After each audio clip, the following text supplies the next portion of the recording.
नमस्कार दोस्तों, आपके अपने YouTube चैनल पर हार्दिक स्वागत है, अभिनंदन है। दोस्तों, हम अध्ययन कर रहे थे नागौर के दुर्ग का, और नागौर दुर्ग का हमने एक वीडियो अपलोड कर दिया है, जिसमें से तो हमने कुचामन का किला पढ़ा था, जिसे जागीरदारी का सिरमौर कहते हैं। उसके बाद में नागौर से संबंधित हमने तथ्य पढ़ा था कि जो नागौर की प्राचीनता से संबंधित, जिनमें प्राचीनता महाभारत काल में अक्षत्रपुर यानी उल्लेख मिलता है। पांचाल का जो राजा थे द्रुपद, और द्रुपद से जो अर्जुन ने जीता था, अपने गुरु द्रोणाचार्य को भेंट किया था। जो ओझा जी बताते हैं कि जो जांगलदर है, जो वर्तमान बीकानेर का क्षेत्र जांगल प्रदेश की राजधानी थी ये, और जांगल प्रदेश में चौहानों का जो मूल स्थान बताया जाता है ओझा के अनुसार। बिजोलिया लेख बताता है कि चौहानों का मूल स्थान था यहाँ पे स्पादलक्स, परंतु स्पादलक्स के जो चौहान थे उनके सामंत के रूप में यह शासन करते थे, जो वहां पर कहां पे अक्षत्रपुर में। उसके बाद में हमने नागौर की स्थापत्य कला देखी थी, जो दोहरा बुर्ज है, इसकी जो दीवार है वो दोहरी प्राचीर है नागौर दुर्ग की। उसके बाद इसकी विशिष्ट विशेषता यही है कि बाहर से छोड़ा गया तोप का गोला महलों को नुकसान पहुंचाए बिना ऊपर से निकल जाता है। और यहाँ पर जो उद्यानों में वाद विवाद करती हुई, हास परिहास करती हुई नायिकाओं के चित्र है, चित्रकारिता श्रेष्ठ है। फंवारों के चित्र है, यहाँ पे एक सुकर तालाब है, और नायक नायिका के द्वारा यानी आपस में जो युगल यहाँ पर चित्र मिलते हैं। अलग अलग जो घोड़ों की नस्लों के, यहाँ पर जो सुदृढ़ घोड़ों की नस्लों के चित्र भी मिलते हैं। यह स्थापत्य हमने कल देख ली थी। आज देखते हैं नागौर के जो दुर्ग के संबंधित क्या इतिहास है। नागौर दुर्ग का इतिहास देखते हैं। किसका? नागौर दुर्ग का। जी दोस्तों, सियाले तो खाटू भलो ऊंधाड़ो अजमेर, सियालो तो खाटू भलो ऊंधाड़ो अजमेर, नागानो नित भलो सावणियो बीकानेर। राजस्थानी साहित्य में पंक्ति मिलती है कि नगाना है नित भलो, यानी अनुकूल है नागौर की भूमि, इसलिए नागाना नित भला बताया गया है। और इस नागाना नित भला के इतिहास के बारे में बात करें तो सबसे पहले यहाँ पर शासन रहा था, तो वो रहा था चौहानों का। दोस्त, किसका शासन? नागौर में सबसे पहले अहिच्छत्रपुर में जो शासन रहता है चौहानों का शासन रहता है। नागौर को प्राप्त करने के लिए चौहानों से यदि संघर्ष किया तो वो चालुक्यों ने किया। किन्होंने किया है? चालुक्यों ने। बात आती है कि चालुक्य कहां थे, तो चालुक्य होते गुजरात में। कहां होते हैं चालुक्य? गुजरात में। और गुजरात के चालुक्यों में एक फेमस नाम आता है, चालुक्य राजा था सिद्धराज जयसिंह। कौन थे जी? सिद्धराज जयसिंह। और सिद्धराज जयसिंह ने चौहानों से संघर्ष किया था, किसको प्राप्त करने के लिए? नागौर को प्राप्त करने के लिए। और नागौर को काफी हद तक जीत भी लेते हैं सिद्धराज जयसिंह, परंतु पुनः चौहानों का अधिकार हो जाता है। फेमस चौहान शासक जिन्होंने चालुक्य शासक जो सिद्धराज जयसिंह से संघर्ष किया था वो थे अर्णोराज। कौन थे भैया? अर्णोराज होते हैं, इनका संघर्ष होता है। हालांकि इन दोनों के बीच कालांतर में संधि भी हो जाती है, और बताया जाता है कि चालुक्य सिद्धराज जयसिंह थे, इन्होंने अपनी पुत्री कांचन देवी का विवाह भी अर्णोराज के साथ कर दिया था। ये प्रारंभिक जो यहाँ नागौर की बात। उसके बाद में धीरे धीरे नहीं, 1192 का वो कहर, जो तराइन का द्वितीय युद्ध। कौन सा युद्ध भैया? तराइन का द्वितीय युद्ध। मोहम्मद गोरी ने पृथ्वीराज चौहान तृतीय को पराजित कर दिया था। मोहम्मद गोरी का एक गुलाम होता, उस गुलाम का नाम था कुतुबुद्दीन ऐबक। और यहाँ पर नागौर के क्षेत्र यानी अजमेर के क्षेत्र पर अधिकार किसका हो गया? ऐबक का। इसलिए नागौर के क्षेत्र किसका? ऐबक का अधिकार हो जाता है। इस दौरान यहाँ पर जो दिल्ली सल्तनत के दौरान जलाल खां यहाँ का जो अधिकारी कह सकते हैं, जलाल खां था। कौन था? जलाल खां यहाँ का अधिकारी। अब देखो, जलाल खां से संबंधित दो तथ्य मिलते हैं। जलाल खां से संबंधित अगर अपन बात करें दयालदासरी ख्यात के अनुसार, तो दयालदासरी ख्यात के अनुसार तथ्य यह मिलता है कि जलाल खां का वध यहाँ चूड़ा राठौड़ ने किया था, परंतु चूड़ा राठौड़ वाला इतिहासकार ज्यादातर असत्य मानते हैं। केवल बीकानेर राज्य का इतिहास जो दयालदासरी ख्यात है वो बताती है कि चूड़ा राठौड़ ने, परंतु सर्वाधिक इतिहासकार यही मानते हैं कि दिल्ली सल्तनत के दौरान जलाल खां यहाँ का जो हाकिम होता है नागौर का, इस हाकिम को पराजित करने वाला कौन था? तो हाकिम को पराजित करने वाला गुजरात का सुल्तान था। कहां का सुल्तान भैया? गुजरात सुल्तान। और उस गुजरात का सुल्तान था मुजफ्फर शाह। कौन था? मुजफ्फर शाह। और मुजफ्फर शाह ने जलाल खां को तो क्या कर दिया, यहां से हटा दिया, पराजित कर दिया। और जलाल खां के स्थान पर इसी मुजफ्फर शाह ने अपने भाई शमस खां को बैठा दिया। यानी ये मैटर बताने के पीछे कारण एक ही है कि गुजरात है जो नागौर में हस्तक्षेप करेगा। सबसे पहले चौहानों के पास होता है, उसके बाद में गुजरात का मुजफ्फर शाह जो जलाल खां को हटाकर शमस खां को बैठा देता अपने भाई को। और ये यहां समझने की एक ही बात है कि गुजरात नागौर में हस्तक्षेप करना चालू कर देता है। नागौर पर इधर जो टकटकी लगाए बैठे हैं वो मेवाड़। कौन भैया? मेवाड़। और शमस खां के बाद में यहां पर इनका पुत्र जो था फिरोज। कौन था? फिरोज खां। और फिरोज खां ये बनते हैं नागौर के हाकिम। और इधर मेवाड़ चाहता है नागौर पर अधिकार करना, परंतु मेवाड़ ने हस्तक्षेप किया कब? वो किया था कुंभा के काल में। किसके काल में? कुंभा के काल में मेवाड़ ने नागौर में हस्तक्षेप किस प्रकार से? यदि हम बात करें, देखो फिरोज खां नाम है ना, ये देखो कुंभा ने किस प्रकार हस्तक्षेप किया वो देखते। ये फिरोज खां कौन है? नागौर का फिरोज खां। फिरोज खां के पिता का नाम क्या है? शमस खां है। और फिरोज खां के पुत्र का नाम भी शमस खां था। यानी फिरोज खां के दो पुत्र हैं, एक का नाम है शमस खां और एक का नाम है मुजाहिद खां। फिरोज खां की मृत्यु हो जाती है 1456 में। जो ही फिरोज खां की मृत्यु 1456 में होती है, उस दौरान फिरोज खां का पुत्र शमस खां और इनके बीच अपने जो हाकिम बनने के पद या कह सकते हैं जो राजगद्दी के लिए संघर्ष होता है। शमस खां सहायता के लिए जाता है मेवाड़ के महाराणा के पास। और मेवाड़ के महाराणा कौन? कुंभा। कौन भैया? कुंभा। और कुंभा ने साथ दिया किसका? शमस खां का। शमस खां का साथ दिया। फिरोज खां के पिता भी शमस खां, ये पीछे की बात है। जिस शमस खां को गुजरात का मुजफ्फर शाह ने बैठाया था, परंतु उसके बाद में फिरोज के बाद में ये शमस है। तो फिरोज के दो पुत्र शमस व मुजाहिद खां के बीच में आपस में गद्दी को लेकर मेवाड़ के महाराणा कुंभा के पास कौन गया? शमस खां। महाराणा कुंभा सहायता के लिए आते हैं, शमस खां को गद्दी पर बैठा देते हैं, परंतु मुजाहिद थे इतने में चले जाते हैं गुजरात। कहां सहायता के लिए? गुजरात का था कुतुबुद्दीन शाह के पास। और गुजरात के कुतुबुद्दीन शाह के पास जो ही मुजाहिद अपनी सहायता के लिए जाता है, कुंभा को पता चला और कुंभा ने नागौर पर आक्रमण कर दिया। Very very important. मेवाड़ का कौन शासक था जिसने नागौर को चारागाह के रूप में बदल दिया था? तो नागौर को चारागाह के रूप में बदलने वाले मेवाड़ के महाराणा कौन है? कुंभा होते हैं। किसके समय? जो शमस खां और मुजाहिद के बीच में आपस में विवाद के दौरान। कहते हैं कुंभा ने फिरोज के द्वारा बनाई गई मस्जिदों को तोड़ दिया था। यहाँ पर जितने भी ये गाय वगैरह जो मुसलमानों ने कैद कर रखी थी उनको भी छुड़ा दिया था और यहाँ को पूरे नागौर को तहस नहस कर देता है, चारागाह के रूप में बदल देता है नागौर को। मेवाड़ के बाद में जो नागौर पे है मेन आंख लगाकर बैठता है मारवाड़। और मारवाड़ का शासक कौन होता है? मालदेव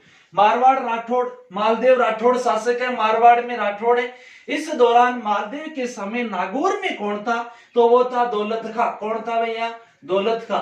जब दौलत खां यहाँ नागौर के होते हैं, मालदेव ने आक्रमण किया दौलत खां पर और एक युद्ध होता है 1533 में और उस युद्ध को कहते हैं हीराबाड़ी का युद्ध। कौन सा युद्ध? हीराबाड़ी का युद्ध। किन किन के मध्य हुआ? मारवाड़ के मालदेव राठौड़ व दौलत खां के मध्य। हीराबाड़ी युद्ध के दौरान दौलत खां हारते हैं और मालदेव ने विजय प्राप्त की थी। यानी नागौर का इतिहास पढ़ रहे हैं। नागौर के इतिहास में यदि सबसे पहले बात करें तो सबसे पहले है चौहान। कौन है भैया? चौहान। तो चौहानों से संघर्ष कौन करते हैं? सबसे पहले चालुक्य, तो चौहानों में नाम आएगा अर्णोराज का। चालुक्यों में नाम किनका आएगा? चालुक्यों में आएगा चालुक्य राजा सिद्धराज जयसिंह का। उसके बाद में दिल्ली सल्तनत काल आता है। दिल्ली सल्तनत काल के दौरान यहाँ पर कुतुबुद्दीन ऐबक का शासन, और इस दौरान यहाँ जलाल खां था। कौन था? जलाल खां। परंतु जलाल खां को उठाने वाला कहाँ का होता है? गुजरात का सुल्तान। गुजरात का सुल्तान कौन? मुजफ्फर शाह। कौन होता है? मुजफ्फर शाह। मुजफ्फर शाह ने किसको बैठाया? मुजफ्फर शाह ने अपने भाई शमस खां को बैठाया। किसको बैठाया?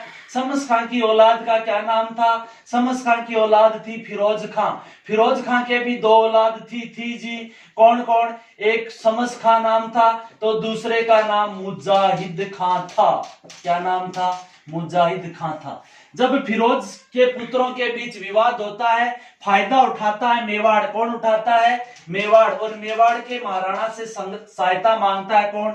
शमस खां। और महाराणा कौन था मेवाड़ में उस दौरान? महाराणा कुंभा होते। कौन होते? कुंभा ने निपटारा करवाया, फिर भी ये नहीं माने। क्यों नहीं माने? मुजाहिद खां था, वो गुजरात की सेना, जो कुतुबुद्दीन की सेना को अपने पक्ष में लाता है कुंभा के खिलाफ। इसलिए कुंभा ने तुरंत प्रभाव से कार्रवाई करती नागौर को चारागाह के रूप में बदल दिया। मेवाड़ के बाद में जो यहाँ पर मारवाड़ होता है, मारवाड़ का शासक कौन? मालदेव। और मालदेव चाहता था कि इस पर अधिकार करना, और मालदेव ने एक युद्ध किया था दौलत खां से। कौन सा युद्ध? हीराबाड़ी का युद्ध। कौन सा युद्ध? दौलत खां से हीराबाड़ी का युद्ध करता है। परंतु जो ही मारवाड़ का शासक मालदेव पराजित होता है। कब हुआ था मारवाड़ का मालदेव पराजित? 1544 के गिरी सुमेल के युद्ध में। 1544, 5 जनवरी 1544 गिरी सुमेल युद्ध में मारवाड़ का शासक मालदेव, और मालदेव को पराजित कर दिया किसने? शेरशाह सूरी ने। जो ही शेरशाह सूरी ने मालदेव को पराजित किया, नागौर पर अधिकार किसका हो गया? शेरशाह सूरी का। और शेरशाह सूरी ने अपना यहाँ पर पुत्र को नियुक्त किया था, जिसका नाम था सलीम शाह। क्या नाम था इसके पुत्र का? सलीम शाह। याद रखने भैया, जो अपने बाला किला था वहां भी सलीम शाह को नियुक्त किया था शेरशाह सूरी ने। और सलीम सागर तालाब, बाला किला अलवर में बनाया था इसने। सलीम शाह को नियुक्त करते, परंतु शेरशाह भी थोड़ा दिन जिया, घना लंबा कौन चले। और शेरशाह की जो ही मृत्यु होती है 1545 कालिंजर अभियान के दौरान, सलीम शाह ने यहाँ का अधिकारी नियुक्त किया था हाजी खां पठान को। किसको? हाजी खां पठान को यहाँ पर कहते हैं नियुक्त किया था। और ये था शेरशाह के समय। इसका जो ज्यादा जिक्र आता है ना हाजी खां पठान का, वो आता आमेर के 2 शासकों के बीच विवाद, भारमल व आस्करण। आमेर का शासक कौन? भारमल। और इसका भतीजा कौन? आस्करण। आस्करण ने अपने भाई का वध करवा देता है ये भारमल, जो आमेर के इतिहास में पढ़ा जाता है। इसने हाजी खां पठान से सहायता मांगी थी आस्करण ने। ये जो आमेर में थोड़ा सा दोनों नाम काम आते हैं, हाजी खान ये वगैरह, ठीक है। उसके बाद में यदि हम बात करें शेरशाह के बाद में मुगल बादशाहों के अधीन हुआ था। किसके अधीन हुआ था? मुगल बादशाह। और मुगल बादशाह की बात करें तो अकबर।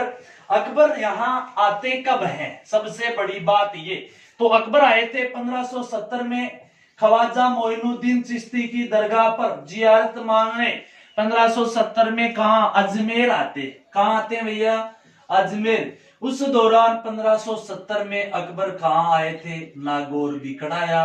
नागौर में एक सौ बड़ी बात भी दौरान कहीं पानी पुनी की समस्या आई, इसलिए शुक्र तालाब को निर्माण करवाया। अकबर कौन सा तालाब को? शुक्र तालाब को। वह फवारा फुवारा कहीं लगवाया बीते नागौर में अकबर, ठीक है। उस दौरान अकबर ने 1570 में नागौर में दरबार भी लगाया था। नागौर दरबार भारमल के सहयोग से लगाता है। और अकबर के नागौर दरबार लगाने का उद्देश्य यही था कि राजपूताना के समस्त शासक मेरे अधीन आ जाए और मेरे अधीन आकर शासन का करना स्वीकार कर ले, या अधीनता स्वीकार कर ले, और राजपूताना को अपने अधीन करना था। 2 रियासत ऐसी थी जो नहीं आई थी, यानी मेवाड़ व मारवाड़ रियासतों के शासक यहाँ पर अधीनता स्वीकार नहीं करते हैं। मेवाड़ व मारवाड़। मेवाड़ का कौन शासक था इसके नागौर दरबार के दौरान? तो मेवाड़ का शासक ज्यादातर नाम यही बताएंगे कि महाराणा प्रताप था। नागौर दरबार के दौरान मेवाड़ का शासक कौन था? महाराणा प्रताप नहीं थे, महाराणा प्रताप प्रताप के पिता थे उदय सिंह। उदय सिंह नागौर दरबार में उपस्थित नहीं होते हैं क्योंकि उदय सिंह 1572 तक शासक रहे थे। नागौर दरबार कब लगा है? 70 में, ठीक है। हालांकि ये मेवाड़ का शासक महाराणा प्रताप भी उपस्थित नहीं हुआ था। अरे महाराणा प्रताप उस टाइम शासक भी नहीं था भैया, शासक कौन है? उदय सिंह। मारवाड़ का शासक चंद्रसेन राठौड़ आते जरूर हैं, परंतु मारवाड़ के शासक चंद्रसेन राठौड़ अधीनता स्वीकार नहीं की थी, वापस चले जाते। तो अकबर ने यहाँ ज्यादा कुछ नहीं। अकबर के बाद में यदि नागौर दरबार फेमस है तो वो है अमर सिंह राठौड़ के शौर्य के लिए। वाह जी, के अमर सिंह जी राठौड़ा, खड़े का अमर सिंह जी राठौड़ के सौदो के बम आदमी हो, बहुत खतरनाक आदमी अमर सिंह राठौड़। अमर सिंह राठौड़ मारवाड़ का, खड़े गो जी मारवाड़ का जो गज सिंह का पुत्र है। किसका पुत्र है? गज सिंह के पुत्र। अच्छा अच्छा, मारवाड़ में शासक गज सिंह के दो बेटा, एक अमर सिंह था, दूसरे पुत्र का नाम जसवंत सिंह था। क्या नाम था जी? जसवंत सिंह। और गज सिंह का बड़ा पुत्र अमर सिंह है, परंतु कहते हैं कि गज सिंह के एक पासवान होया करती अनारा बेगम। के नाम हो? अनारा बेगम। और अनारा बेगम ने कहते हैं जसवंत माँ क्या कर दो, क्या कर दो, बेगम पासवान है, दासी है, जिसको जसवंत सिंह अपनी माता यानी माँ के तुल्य मानता था, माता के समान मानता। इसलिए पासवान अनारा बेगम जसवंत प्रभावित थी। यो बहुत छरडो आदमी हो, ये अमर सिंह बहुत छरडो यानी बदमाश है, यानी यो मामू वालों यो कायदो कौन जानता, क्योंकि एक पासवान कौन कहे तो अगले की इच्छा कौन कैस के कौन को आदे करूं। इसलिए अनारा बेगम के कहने पर गज सिंह ने अपने बड़े पुत्र अमर सिंह के स्थान पर छोटे पुत्र जसवंत सिंह को मारवाड़ का शासक घोषित किया और अमर सिंह को नागौर की जागीर प्रदान की। हाँ जी, ये वही अमर सिंह है जो नागौर का जागीरदार, जिसने सन 1644 में एक युद्ध किया था मतीरे की राड़। कौन सी राड़ जी? मतीरे की राड़। वह सन 1644 में मतीरे की राड़ नागौर वर्सेज बीकानेर के मध्य, और बीकानेर का शासक उस टाइम करण सिंह था और नागौर का शासक कौन है जी? अमर सिंह है। वो उसके इतिहास में वहां अलग एक वीडियो डाल रखा, देख लेना। मतीरे की राड़, नागौर व बीकानेर, अमर सिंह व करण सिंह के मध्य। दूसरा यदि अमर सिंह फेमस है वो है इस मुगल दरबार के कारण, कि कहते हैं काफी दिनों तक मुगल दरबार में उपस्थित नहीं हुए थे अमर सिंह। अमर सिंह को जब पूछा गया तो इन्होंने कहा जी मैं शिकार शिकूर में यहाँ करके वेश तो लिया उपन्यास। फिर भी मुगल दरबार में घोषणा कर दी अमर सिंह पर दंड लगा दिया जाए। ठीक है, अमर सिंह ने कहा जी हमारी तलवार ही अपनी संपत्ति, इसके अलावा हमारे पास कुछ नहीं है, बस ये छीन लो, ये अपना दंड होगा। कहते हैं इस दौरान मुगल बादशाह जो शाहजहां थे, कौन जी? शाहजहां ने दंड लेने के लिए सलावत खां को नियुक्त किया था। किसको? सलावत खां। और सलावत खां को इसने ये कह दिया, बोले सलावत खां जी, बोले हाँ जी अमर सिंह जी, बोले जी मारकन तलवार ही हमारी संपत्ति है, ले लो जाके। गंवार आदमी देख तो इन्हीं संपत्ति का।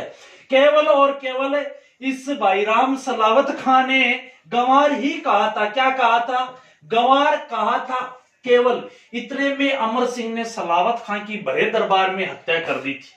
उसके बाद में कहते हैं अमर सिंह शाहजहां पर भी अटैक करता है और लाल किले का बुखारा दरवाजा था। कौन सा? लाल किले का बुखारा दरवाजे से आक्रमण करता है और लाल किले के उस बुखारा दरवाजे को बाद में अमर सिंह का फाटक के नाम से फेमस हो जाता है।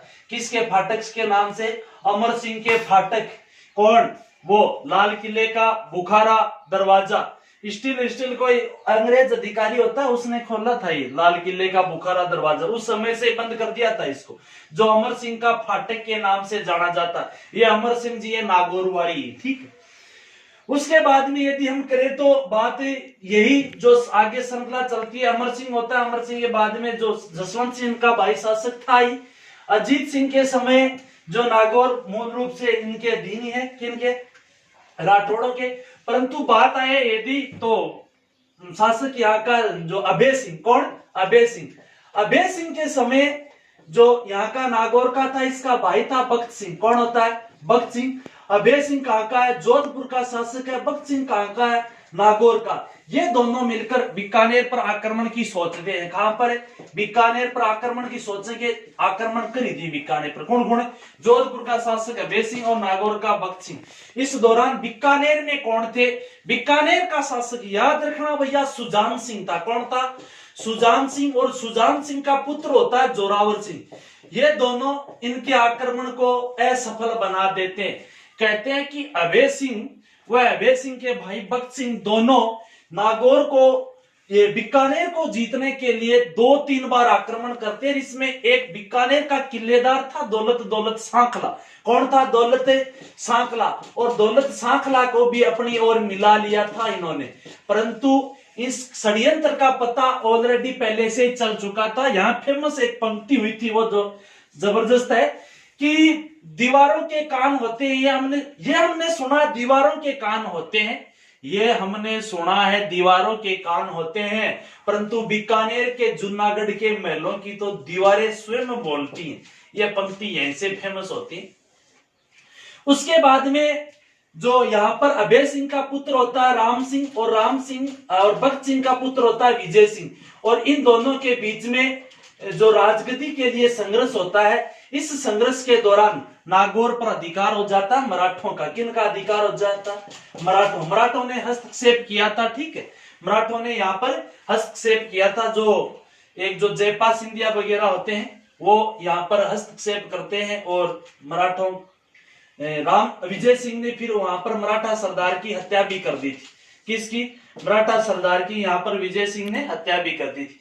यह था दोस्तों नॉर्मल सा जो नागौर का इतिहास। धन्यवाद दोस्तों। फिर एक बार और देख लेते हैं। धन्यवाद ने एक बार नॉर्मल सा बेसिक सा।